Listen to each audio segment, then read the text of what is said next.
وہ زمانہ دو قومی نظریے کا پرچار، پاکستان کی تشکیل کے لیے راستہ ہموار کیا جا رہا تھا، اور تمام شعراء کی اکثریت جو تھی وہ انگریزوں کی غلامی کا طوق گلے سے اتارنے کے بے مصروف تھی. اور تحریکی شاعری جس کو کہہ لیں آپ، تحریکی شاعری تھی، احتجاجی شاعری تھی، اور حریت اور آزادی حاصل کرنے کا جذبہ جو تھا وہ کار فرما تھا شعراء کے کلام میں اکثریت کا.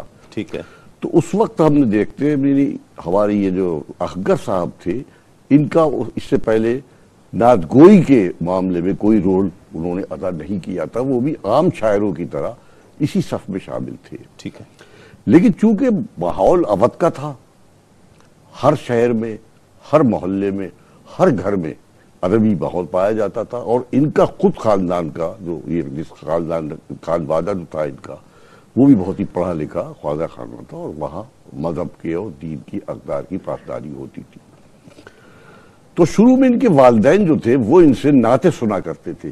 ان میں ذوق کیسے پیدا ہوا نعت کا؟ ٹھیک ہے. جب شعر نہیں کہتے تھے، جب شعر نہیں کہتے تھے، یا کبھی کبھی انہوں نے شعر کہے بھی تھے، باقاعدہ شاعر نہیں تھے. باقاعدہ تو شاعر ہی پاکستان میں آ کر ہوئے ہیں. آغاز انہوں نے شعر گوئی کا یہاں کیا، سامع کی حیثیت سے یہاں پر.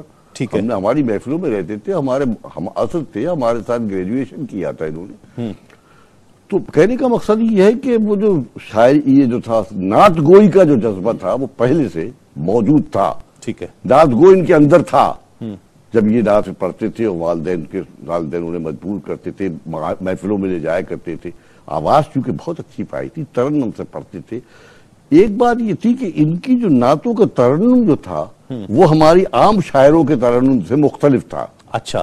یعنی گویا اس کو یوں کہہ سکتے ہیں نعت خانوں کا اور وہ جو شعراء کا مزاج ہے، انداز ہوتا ہے، اس کا کوئی ملاپ، امتزاج تھا. ٹھیک ہے. بحیثیت شعر خوانی کے، یعنی نعت خوانی کے حیثیت سے، نعت خوان کی حیثیت سے پارٹیشن سے پہلے وہ معروف ہوئے. لیکن سن 50 میں جب انہوں نے یہاں ہجرت کی اور یہاں جو تعلیم کا حصول تعلیم کا جو یعنی دورانیہ تھا، اس میں انہوں نے بہت کم شعر کہے ہیں. ٹھیک ہے. بہت ہی تندئی کے ساتھ میں اور دل جمعی کے ساتھ انہوں نے تعلیم حاصل کی، تاکہ ہم اپنی زندگی جو ہے اس کو سنوارنا بنانا چاہتے تھے. سامع کی حیثیت سے محفلوں میں شریک رہے. اصل میں ان کی جو عام شاعری ہے، جس کے دو مجموعوں کا جن کا آپ نے ذکر کیا، وہ یہ غالباً 1972 میں انہوں نے پاکستان سے ہجرت کی، امریکہ گئے ہیں. جی ہاں. تو ان کا جو فنی سفر ہے، شاعرانہ سفر جو ہے، وہ وہیں پر اصل میں طے ہوا. ٹھیک ہے. اور ان کی زندگی کا بیشتر حصہ وہ عام شاعری میں گزرا ہے. عام شاعر کی حیثیت سے انہوں نے کافی نام کمایا. وہاں پر انہوں نے بڑی، یعنی ان کی وجہ انہوں نے وہاں پر علم و ادب کے فروغ میں اور شاعرانہ فضا قائم کرنے میں امریکہ کی مختلف ریاستوں میں بڑا اہم کردار ادا کیا ہے. ٹھیک ہے. ہاں. لیکن یہ جس مجموعے کے بارے میں بھی آپ نے فرمایا، یہ خلق مجسم، یہ ان کی شاعری، اس کی نعتوں کا یعنی مذہبی شاعری پر مبنی ہے، اسی انہی موضوعات پر. ہم جب اس کو یہ ہماری نظر سے گزرا تو ہم اس میں دیکھتے ہیں کہ اس میں موضوع کے اعتبار سے آپ اگر دیکھیں، اسلوب کے اعتبار سے اگر آپ اس کو پرکھیں، تو مجھے موضوع کے اعتبار سے تو اس میں کوئی ایسی خاص بات اس لیے نظر نہیں آئی کہ موضوع تو عام ہی ہوتا ہے، عام موضوع ہوتا ہے. دو قسم کی یعنی یا تو سراپا نگاری ہوتی ہے حضور کی، یا ان کے کردار کی اور ان کی سیرت پر کے پہلو وہ مختلف روشنی ڈالی جاتی ہے عام. تو میں نے اس میں دیکھا کہ شاید میں نے پورا یعنی مجموعہ پڑھا، موضوع کے اعتبار سے کوئی اس میں طرف وہ مجھے نہیں ملا. ٹھیک ہے. یعنی قدیم رنگ سخن جیسا کہ شاعری میں ہے، ایک روایتی جسے کہا، روایتی اور رسمی. ٹھیک ہے. اصل میں وہ جو ایک فضا تھی اس دور میں، تو اصل میں تبرک کے طور پر لوگ جو ہے وہ حمد یا نعت کہا کرتے تھے. دیوان کا آغاز ہوا کرتا تھا، لیکن انہوں نے اہتمام سے کہا. اور پوری یعنی پورے کلام کا، پوری کتاب کو اگر آپ پڑھیں تو ایک اچھا تاثر قائم ہوتا ہے. اور ان روایات کو جو قدیم رنگ نعت گوئی کا جو قدیم رنگ ہے، وہ پوری کتاب پر جو ہے وہ ہمیں چھایا ہوا نظر آتا ہے. اور وہی جذبات کی کار فرمائی ہے، وہی جذبات ہے، وہی سراپا نگاری ہے جو ہمارا طرز امتیاز رہا ہے ہمارے قدیم نعت گوئی. منظر صاحب کی گفتگو سے 3-4 چیزیں جو سامنے آتی ہیں. ایک تو اس میں خاص طور پر جس کا ذکر میں نے بھی آغاز میں کیا کہ بڑے شعراء کی یا جو اپنے ہم عصر جو شعراء ہیں ان کی انہی کی زمینوں پر ان کو پڑھتے اور انہی کی زمینوں پر شعر کہتے اور باقاعدہ اہتمام سے کہ اس پہ اس کو کہہ رہے ہیں. ایک تو یہ چیز اس حوالے سے. دوسرا ترنم کا ذکر ہوا. ترنم کتنا فرق ڈالتی ہے لکھنے والے کے اسلوب پر، اس کے انداز پر؟ منظر بھائی نے بہت واضح انداز سے ایک بات جسٹیفائی کرا دی کہ اکبر صاحب کا جو شعری سفر ہے، فنی سفر ہے، وہ ایک طویل مسافت کے بعد اس کا رخ ایوان نعت کی طرف مڑا ہے. یہ نہیں کہ نعت انہوں نے ابتدا میں نہیں کہی ہوگی، لیکن اس التزام کے ساتھ، اس اہتمام کے ساتھ. ٹھیک ہے. ایک خاص بات جو میں نے محسوس کی، میری ان کی چند ملاقاتیں پاکستان میں رہیں اور پھر کینیڈا میں ہم ایک عالمی مشاعرے میں جمع ہوئے ایک ساتھ، اور ماشاءاللہ اس میں انہوں نے جس طرح ترنم سے پڑھا اور جس طرح پورے وجود کے تاثر کے ساتھ نعت پڑھی، اس کو دیکھ کر میرے دل میں ان کے لیے بڑا احترام کا جذبہ پیدا ہو. پہلے تو یہ کہ وہ نعت کی طرف شعوری طور پر متوجہ ہوئے تھے حضور نبی کریم صلی اللہ علیہ وسلم کی محبت سے متاثر ہو کر. جن لوگوں کو یہ نہ بھی پتا ہو کہ اکبر صاحب شاعر ہیں، وہ جب ان کی صورت اور ان کی نشست و برخاست دیکھتے تھے تو وہ ایک مجسم مسلمان کی حیثیت سے ان کی تصویر کشی آپ کے سامنے ہو جاتی ہے. جی ہاں. کیونکہ امریکہ میں رہنے کے باوجود بھی وہ پاکستانی ثقافت، پاکستانی لباس، پاکستانی مزاج کی نمائندگی کرتے تھے. اس تہذیب کی نمائندگی کرتے تھے جو ہندوستان سے اٹھ کر ہندوستان اور پاکستان کی تہذیب، اردو کی نئی بستیوں میں جا کر آباد ہوئی. تو سب سے پہلے ان کے ہاں جو عنصر تھا نا، وہ پاکستانیت کا اور وہ مشرقیت کا، وہ بہت نمایاں تھا. وہی ان کے کلام میں تھا.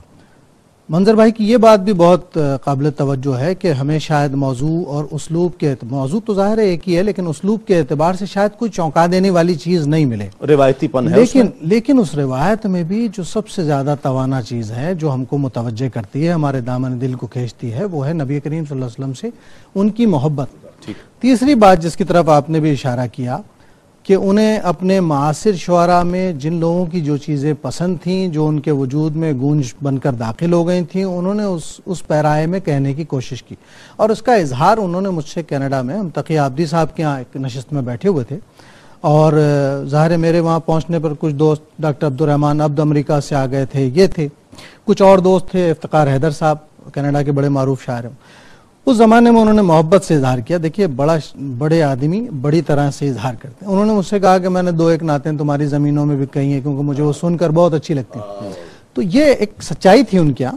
اور وہ جب نعت کی طرف آئے تو اس کا اہتمام کرتے تھے. وہ جب نعت کی طرف آئے تو انہوں نے نعت میں گونجنے والی بہت نمایاں آوازوں کو اپنے شعری وجدان کا حصہ بنا کر اظہار کیا. اقبال عظیم کی بہت ساری باتیں ہمیں ملتی ہیں، لیکن دیکھنا یہ ہوتا ہے کہ انہوں نے اس کو کامیابی سے بڑھتا یا نہیں بڑھتا. تو الحمدللہ انہوں نے اس میں اپنے عشق کے رنگ چھوڑے ہیں، اور یہ بات بھی معمولی بات نہیں.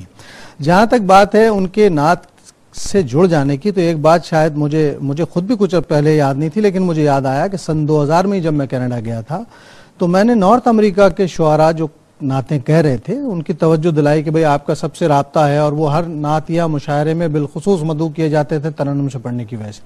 اور نعت کے چند ہی ایک شعراء وہاں ایسے تھے جو بہت مستند مانے جاتے تھے، تو ان کی موجودگی بھی لازمی ہوتی تھی. میں نے انہیں کہا کہ آپ کوئی تعارف اس کا لکھیں.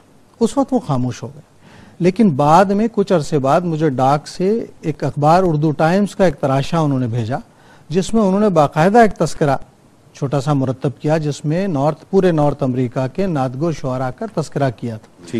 تو یہ بھی ان کا نعت کی طرف ایک متوجہ. پھر قمر وارسی کے نعتیہ مشاعروں کی وجہ سے بھی وہ نعت کی طرف بہت متوجہ ہوئے. پھر وہ ماجد خلیل کی صحبت کی وجہ سے بھی بہت نعت کی طرف، کیونکہ پاکستان آتے تھے تو پھر ان کا آخر میں ہو گیا تھا کہ جو نعتگو شعراء تھے وہی آپ دیکھیں ان کی کتاب کے انتصاب میں کوئی 50 سے زیادہ نعتگو شعراء کے نام. ایک آدمی کا آخری عمر کا مزاج، اس کو یہ پتہ ہے کہ میری منزل کہاں ہے، میں نے کہاں جانا ہے. تمام عمر کا سفر کہیں بھی رہا ہو، لیکن اگر انسان کو اپنے اس سفر میں اپنی منزل کا پتہ چل جائے اور اس منزل پر تک پہنچنے کی تگ و دو اس کی زندگی میں نظر آ جائے تو یہ کسی بھی شاعر اور نعتگو شاعر کے لیے بہت بڑا کامیابی کا ذریعہ بنتا ہے. یہ تو گفتگو یقیناً آپ دونوں احباب ادبی گفتگو کر رہے ہیں اور اس پر علمی گفتگو، ان کے اسلوب پر گفتگو ہو رہی ہے. لیکن ایک چیز جو مجھے بہت خاص لگی، ہم کلام بھی سنیں گے لیکن اس سے پہلے جس کا میں ذکر کرنا چاہتا ہوں، جو منظر صاحب کہہ رہے تھے کہ بچپن میں والدین نعت سنا کرتے تھے، وہ تربیت بنیاد کی تربیت بڑا بڑا اس کا عمل دخل ہوتا ہے شخصیت پر، وہ کس طرح اس طرف لوٹے ہیں اور باقاعدہ نعت کی طرف ایسے لوٹ آئے کہ پھر غزل کہنا چھوڑ دی۔ دیکھیے جیسے بھی اللہ رب العزت نے ترنم دیا ہے نا، وہ جب بھی اپنے اسکول سے آغاز کرتا ہے، گھر سے آغاز کرتا ہے، تو اس کے پاس اظہار کا ایک ہی وسیلہ ہوتا ہے، حمد یا نعت۔ اور حمد بھی اب شعوری طور پر بہت آ گیا، یہ میں سچائی سے کہتا ہوں، نعت ہی تھا۔ عشق اظہار میں نعت ہوتی تھی یا مناقب ہوتی تھی اولیاء کاملین۔